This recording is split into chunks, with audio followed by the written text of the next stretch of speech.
Film को सबके सामने लेकर आने में जो 10 साल तक कहीं जकड़ी हुई थी। और रोज एक उम्मीद नहीं लेके उठे और फिर रात तक फिर अपना दिल कहीं मार्केट में किसी कॉर्पोरेट हाउस से तुड़वा के वापस लौटे। एक फिल्म चिड़िया जिसके बारे में हम आज इतनी बात कर रहे हैं, उसको बनाने के पीछे और इतने साल लगे, इस समय आप लोग की फीलिंग क्या है? कि हमें कितनी खुशी हो रही है एक ऐसी फिल्म को सबके सामने लेकर आने में जो 10 साल तक कहीं जकड़ी हुई थी, जिसे बाहर आने का कोई ऐसा तरीका दिखता नहीं था। और मेरा ये मानना है कि सारी संघर्ष, सारी जो जुगत जो हो चुकी वो बाहर नहीं आई, वो सब एक तरफ है। And the very fact that it is eventually coming out and releasing, it's the happiest thing that could have happened to any of us, and most importantly to the film itself. Because I sincerely believe, and I could take the liberty to say my friend as well, कि हमारे लिए film से बड़ी कोई चीज़ नहीं है। और film से बड़ी मतलब हमारी हमारी उड़ान भी नहीं है। तो ये फिल्म रिलीज़ हो रही है, ये हमारे लिए बहुत ही हर्षोल्लास की बात है। It's a huge thing for us, it's a big thing for us. हम ऑलमोस्ट उम्मीदें छोड़ चुके थे, लेकिन 10 साल की जद्दोजहद के बाद भी ये फिल्म रिलीज़ होने के कगार पे आई है। उससे ये बात तो साबित होती है कि अगर आपने शिद्दत से, ईमानदारी से, मोहब्बत से एक फिल्म बनाई है जिसमें कुछ बात है अगर, तो एक न एक दिन लोग उसको बहुतायत मात्रा में ज़रूर देखेंगे। This is where we are at the moment. भाई कई ऐसे मौके आए होंगे, 10 साल, डिकेड, दशक, बहुत लंबा वक्त होता है। इतना लंबा वक्फा हुआ और इस बीच में ऐसे कई मौके आए होंगे जब टूटा होगा दिल, हौसला टूटा होगा और लगा होगा कि, क्योंकि मैं जानता हूँ आप दोनों हम लोग के रिप्रेजेंटेटिव हो, छोटे शहरों से आने वाला। अगर मैं गलत नहीं हूँ तो अमरोहा से आते हो, भोजपुर से की धरती से। वैसे तो बहुत सारे छोटे शहरों में भाई रहे हैं। वो जो एक छोटे शहर की वो जो जद्दोजहद है, वो ग्रिट है, वो अंदर में रखते हुए और वो जो हौसला बरकरार रखते हुए कैसे वो सब सपनों को बरकरार रखा और ये उड़ान जो चिड़िया की आज देख पा रहे हो। पिछले 10 साल में जब से फिल्म बनाई और अब आज के दिन तक ना जाने कितनी ऐसी रातें हुई जो मैंने जाग के काटी। और जैसे आपने कहा कि दिल टूटा होगा, ये रोज़ हुआ।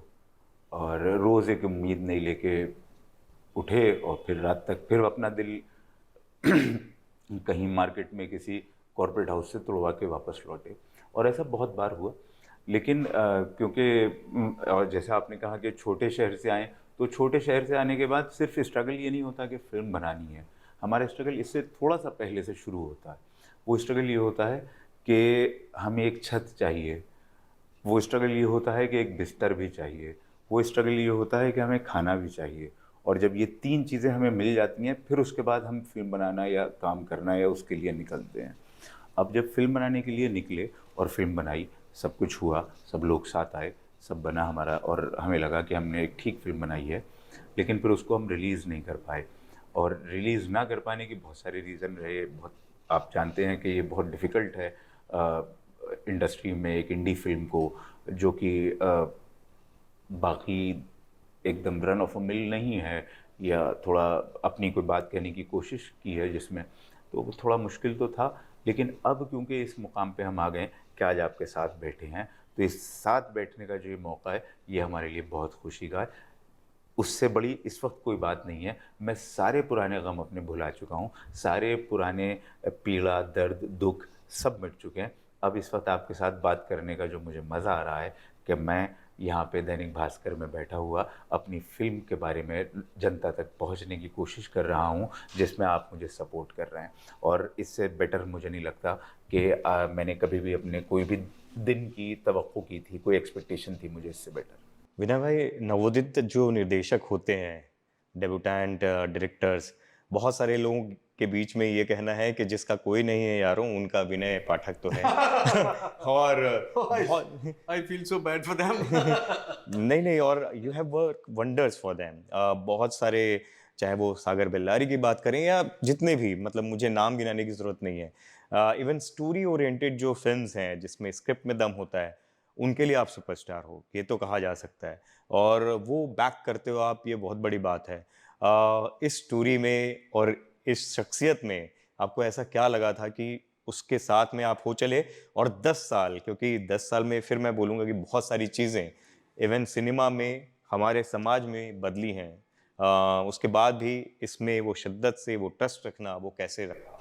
जी तिवारी जी, सबसे अहम बात यहाँ पे तो ये है कि आपने जो पहला भाग था आपके प्रश्न का कि वो नवोदित जितने सपने देखने वाले हैं मैं उनका, तो वो एक्चुअली दुधारी तलवार है। वो मेरे लिए भी, मैं मेरे मेरे करियर में, मेरे जीवन में, मेरे काम में जितनी फिल्मों को मैं बघार सकता हूँ या दावे के साथ उनका नाम ले सकता हूँ, उसमें से 90% से ज़्यादा फिल्में वो हैं जो फर्स्ट टाइम फिल्म मेकर्स ने बनाई। तो अगर आप कहें कि उनको फ़ायदा होता है, मुझे लगता है उनसे चौगुना फ़ायदा मुझे होता है, क्योंकि उनके पहले सपने में एक तो जुड़ने का मौका मिलता है मुझे, दूसरा ये कि उनके साथ सपने देखने का मौका मिलता है। नहीं, इसमें टोकूंगा, इसके लिए मादा चाहिए, साहस चाहिए। इंडस्ट्री जो है वो बड़ी कॉम्प्लेक्स और बहुत सक्सेस ओरिएंटेड है। एक अगर सितारा कोई होता है, उसकी एक कोई चीज़ चल जाती है तो वो सोचता है इस अनदर लेवल पे लेकर जाएं। वो अगर किसी डायरेक्टर, फला लेवल के डायरेक्टर से काम करता है तो आपको मालूम है कि उसके ऊपर लेवल पे जाना चाहता है, लेकिन आप बैक टू ज़ीरो वहाँ से फिर से शुरू करते हो। ये अपने आप में बड़ी बात है, और ऐसे लोगों के साथ में वो दाँव खेलना, जिनके लिए पूरी दुनिया, हर कोई जिनको सहारा नहीं दे रहा है। जैसे भाई के साथ हुआ कि बड़े-बड़े प्रोडक्शन हाउस के पास गए होंगे, बहुत सारी चीज़ें की होंगी, और उसके बाद भी पता नहीं कि कितने मिन्नतों और कितनी मेहनत के बाद में आज हम ये देख रहे हैं और इस पे बात कर पा रहे हैं। तो उसके लिए मादा चाहिए और साहस चाहिए, और इसके लिए आपकी तारीफ़ कर रहा हूँ। नहीं नहीं, बहुत, मैं ये कह रहा हूँ, मैं बहुत आभारी हूँ कि आप इस बात को एक्नॉलेज कर रहे हैं, तारीफ कर रहे हैं, और मैं स्वीकार भी करता हूँ। लेकिन जो बात आपने कही, मैं वही कहना चाहता हूँ कि निर्भर करता है भाई कि आप, सफलता की परिभाषा आपके लिए क्या है ना। मैं 25-30 साल हो गए भाई, मुझे 3 दशक हो गए, मेरे लिए सफलता यही है कि मैं एक्टर हूँ जो बोला कि भाई तुम बड़े हो के क्या बनना चाहते हो, कि मैं तो डॉक्टर बनना चाहता हूँ, और पापा मैं पायलट भी बनना चाहता हूँ। बताइए, वो पायलट जो डॉक्टर भी है, उसके लिए तो सपना पूरा हो गया उसका। तो मेरा सपना तो पूरा हो चुका है कि मैं एक्टर बनना चाहता था, जब मैंने फैसला किया तो मैं बन गया एक्टर। लेकिन उससे भी ज्यादा चीज ये हासिल हुई है, जिसका उल्लेख आपने किया है, कि मैं उन लोगों के साथ मुझे जुड़ने का मौका मिलता रहा है जो नए सपने देख रहे हैं। आप सोचिए ना, नए नए नए नए सपने देखने वालों के साथ मुझे जुड़ने का मौका मिल रहा है। How amazing is that. I mean, मतलब मुझे कभी कभी खुद पे रश्क होता है कि कभी ने कितने फॉर्चुनेट हो यार तुम। मैं खुद को यही कहता हूँ, कितने लकी हो तुम कि तुम्हें इतने होनहार, इतने टैलेंटेड लोगों के साथ जुड़ने का मौका मिल रहा है। I feel very fortunate that I have friends like Sriram Raghavan and Rajat Kapoor and Mehran Amrohi and Sagar Belari and Shashank Shah and and Shashank Satyanshu Singh and Devanshu Singh, जिनके साथ इनकी पहली film में मैंने काम किया है। और उनके लिए उनकी पहली फिल्म है, मेरे लिए उनका पहला सपना है, मेरे लिए वो पहली फिल्म से भी ज़्यादा आकर्षक बात है उसमें। यार कितना मज़ा आया था यार, क्योंकि मैं जब भी एक नए फिल्म मेकर के साथ काम करूँगा ना, उसके पास स्लेट नहीं है, उसके पास टेम्पलेट नहीं है, उसका कैनवस बिल्कुल ही ब्लैंक है। तो उसकी जो चित्रकारी होगी उसमें मैं शरीक हो रहा हूँ यार। तो हर बार एक नई पेंटिंग, क्या ही कमाल की बात। इसके लिए वो एम्पैथी भी चाहिए और वो जर्नी फील करने वाली बात भी, कि आपकी जो जर्नी है उससे रिलेट कर रहे हो, पैरेलल्स ड्रॉ कर रहे हो। वो एम्पैथी, मुझे लगता है कि एक एक्टर के लिए, कमाल के एक्टर के लिए सबसे इंपॉर्टेंट चीज़ है एम्पैथी। लोगों को समझना, उसके दर्द को समझना, और वो आपके अंदर है, तभी आप उस चीज़ को समझ पा रहे हो, और वो दांव भी खेल पा रहे हो, मौका भी दे पा रहे हो, और वो विश्वास भी कर पा रहे हो। मुझे ऐसा लगता है। जी जी, आपको सही लगता है, थैंक यू वेरी मच।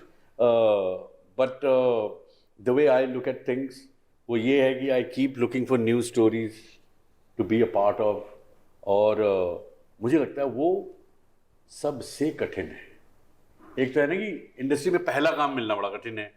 आपकी पहली फिल्म कौन थी, आपका पहला टीवी सीरियल कौन था, आपका पहला काम कौन सा था, आपने पहला नाटक कौन सा किया, और पहला पाने में मतलब हुज्जत तो होती है ना, उससे भी कठिन काम मैं बता रहा हूं आपको कि हर बार आप वही एक्साइटमेंट कैसे ला सकते हैं, समझ रहे हैं? कि हर बार आप एक नई कहानी खोजने निकले हैं। आप इतने बड़े तीसमार खाए हैं कि आपको हर बार नई कहानी मिल जाएगी और हर बार नई कहानीकार मिल जाएगा, एक नया विजन मिल जाएगा उसके साथ जुड़ने के लिए। I think I am that lucky guy यार। जो आप कह रहे हैं कि इतने सारे फर्स्ट टाइम फिल्म मेकरों के हम जो भी हैं, मुझे लगता है कि आई एम वेरी वेरी, मैं खुद को बहुत ही भाग्यशाली मानता हूँ। आप जो भी कहें, आपकी बात सच है, वो एक नज़रिया है देखने का।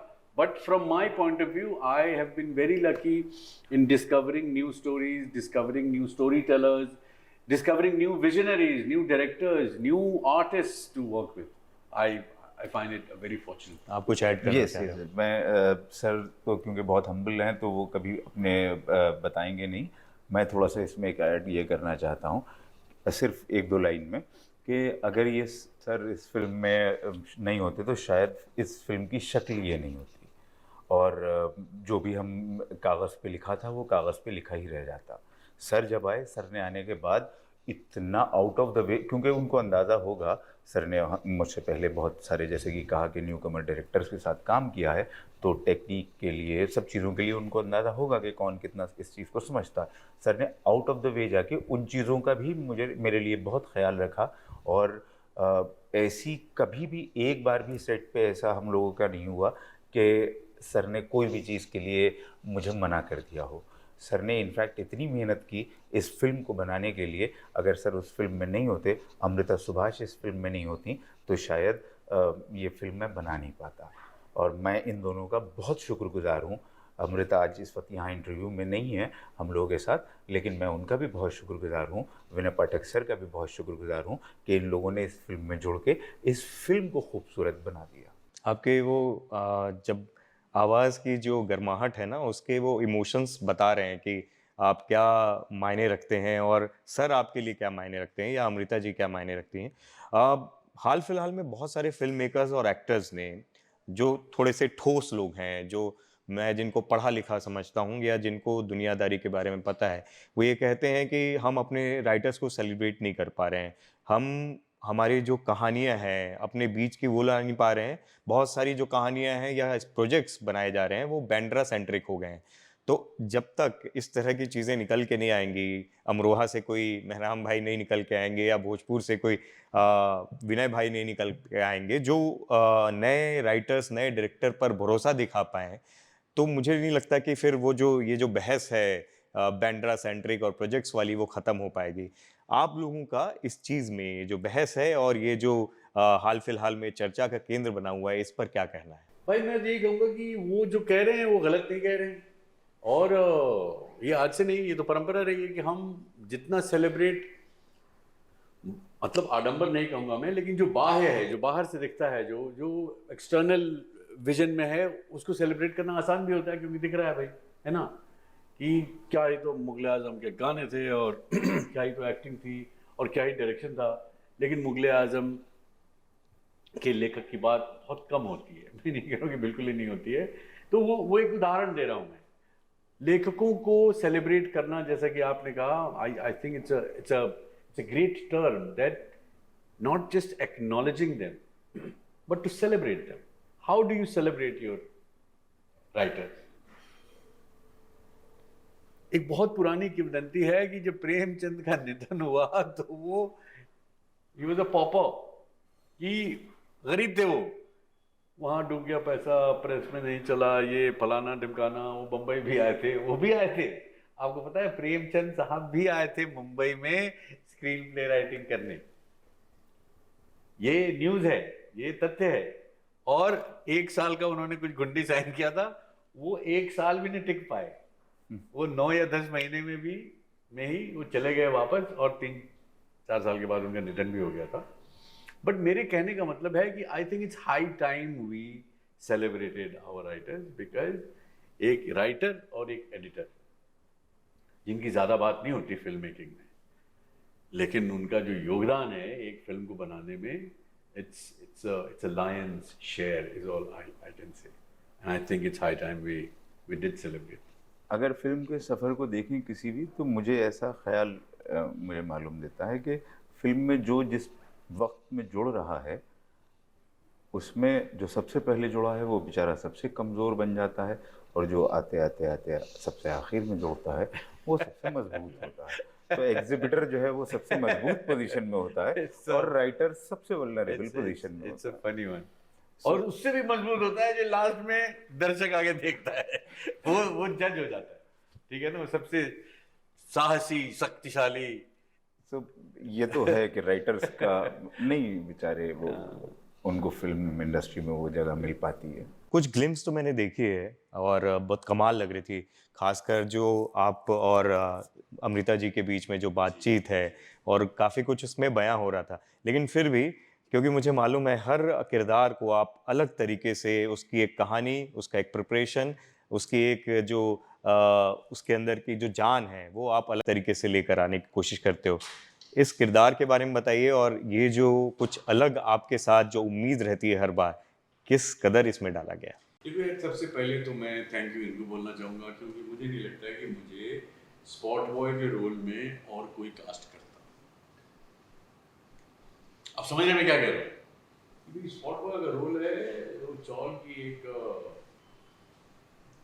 सिंगल मदर है, उसके लिए कुछ मराठी स्पीकिंग, स्पॉट बॉय का रोल के लिए इसको, है ना? तो मैं स्पॉट बॉय के रोल के लिए एकदम, अरे ये टाइपकास्ट भी नहीं हूँ मैं, है ना? अच्छा, वो कैरेक्टर जो इन्होंने लिखा है वो हास्य व्यंग का भी कैरेक्टर नहीं है कि वो कुछ फनी चीजें करेगा, कुछ ऐसा मतलब तिकलम करेगा, या कुछ ऐसी फनी बात वन लाइनर, वो भी नहीं है वो। समझ रहे हैं आप? तो अगर मेरे लिहाज से देखा जाए, मेरे लिहाज से भी छोड़ दीजिए, जो काम मैंने किया है, जो छवि मेरी बना के रखी है, उसके लिहाज से देखा जाए तो ये तो नहीं, ये तो रॉन्ग कास्टिंग होगी, ठीक है? अव्वल ये। दूसरा, जब ये लेकर आया तो मैं तो उछल पड़ा, मैंने कहा यार ये तो कोई और न देगा मुझे, है ना? मैंने कहा ठीक है। और आधी से ज़्यादा मेहनत एक एक्टर को मिल जाती है उसके स्क्रिप्ट से, और दूसरी मेहनत इन्होंने की है। मुझे याद है इनका एक डिटेलिंग था कि आपकी मूछें जो हैं वो बुशी होनी चाहिए। मैंने ठीक है यार, मुझे बड़ा कौन सी बात है, नहीं, जैसे कहते हैं मूछ यहाँ निकल के आपके फोटो में फंसनी चाहिए। मैंने कौन सा स्पॉट हुआ देख लिया भैया आपने, मतलब होगा इनका, डायरेक्टर्स के होते हैं अलग तुर्रे होते हैं कि एक बार जो चीज़ चाहिए वही चाहिए।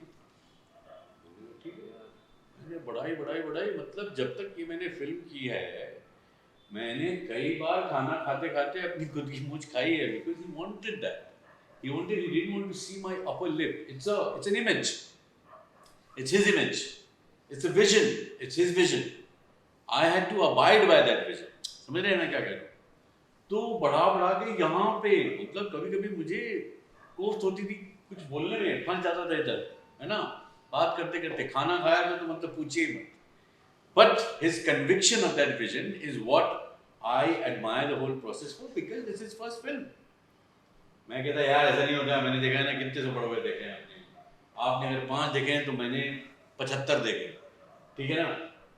मूंछ रखने की क्या जरूरत है? स्पॉट बॉय क्या बिना मूंछ वाले नहीं होते? मैं दलीलें दे सकता, लेकिन बात दलीलों की थी ही नहीं। बात थी कि इनका जो किरदार था वो वैसा था। अब वो मेरी मेहनत है कि मैं खोजूं, मैं अपने आप में इनका किरदार खोजूं, और इसकी छूट और इसकी स्वतंत्रता मुझे इनसे मिली है, जो लेखक भी हैं और डायरेक्टर भी हैं इस फिल्म। तो दैट्स अनदर आंसर टू कि मैं फर्स्ट टाइम डायरेक्टर के साथ ही क्यों यहाँ पे। अब ये भी अगर हो सकता है कोई एस्टैब्लिश डायरेक्टर होता, कहता कि छोड़ो ना यार, मतलब टाइम नहीं है, और ये कोई मेन हीरो थोड़ी है इस पिक्चर का। हमारे दो जो असली कहानी कहने वाले 2 बच्चे हैं, है ना? उनके थ्रू हम अपनी कहानी कह रही, ठीक है, मुझे बढ़ाया ठीक है, दाढ़ी रख चले, बट नहीं। सो इस कन्विक्शन को सलाम करता हूं मैं आई एम नॉट सेइंग कि I have done a best job, I am not saying that, I am saying ये जब फिल्म देखेंगे ना आप, तो इस फिल्म में आपको बड़ा सेट शायद नजर आए या ना आए, आपको बड़ी चीजें, आपको कन्विक्शन तो जरूर नजर आएगा, of whatever little detailing that is there, वो नजर आएगा।